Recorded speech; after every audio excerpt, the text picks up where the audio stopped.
Good to be with you again. I hope that we've overcome some of the technical difficulties that we experienced last week so we can bring you a message for this week. You might notice that today I have on a white stole, and emblazoned on that white stole is the image of Our Lady of Czestochowa. The feast day of Our Lady of Czestochowa takes place on Friday this year. But in some ways, throughout the Catholic world of Polish extraction and Polish tradition, the reverence for this holy icon permeates many of our celebrations throughout this weekend. Our Lady of Czestochowa is a wonderful place. The shrine is housed at a place called Jasna Gora, Light Mountain, because it's a very sacred place where this icon, which had come from Hungary, was put in the control of the Pauline Fathers, who have ever since, over decades, centuries I should say, not decades, centuries, have taken care of this holy shrine. It was a place that was attacked by enemies, and they were thwarted. They could not take possession of it.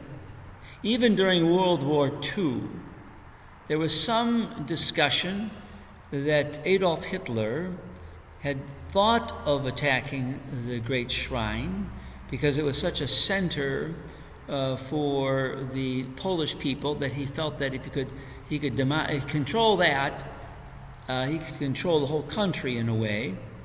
But however, he did have a superstitious background, and he was afraid because history spoke of many defeats of the enemies of the people of Poland would attempt to control or take control of this very wonderful and famous shrine. You might say, well, how does that correspond to our readings for the weekend, this weekend of the 22nd Sunday in Ordinary Time? I think they contribute in a very beautiful way because the readings are all about being humble, not taking yourself as too important. And of any of the realities about our faith, our Blessed Mother Mary is a woman of great humility. As Catholics, she did not put herself in front of the world. It is God who chose her to be the mother of his Son. It is not she who was at the center of the cross. Her Son was. But even at that moment, he gave her a special place. Remember the story about how John and Mary are at the bottom of the cross, and Jesus looks down and says, "Woman, behold thy son. Son, behold thy mother."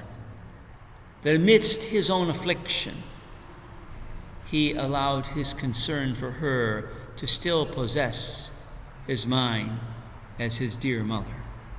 So in a real way, her exaltation is not her own doing, and she would be the first to speak of her own humility.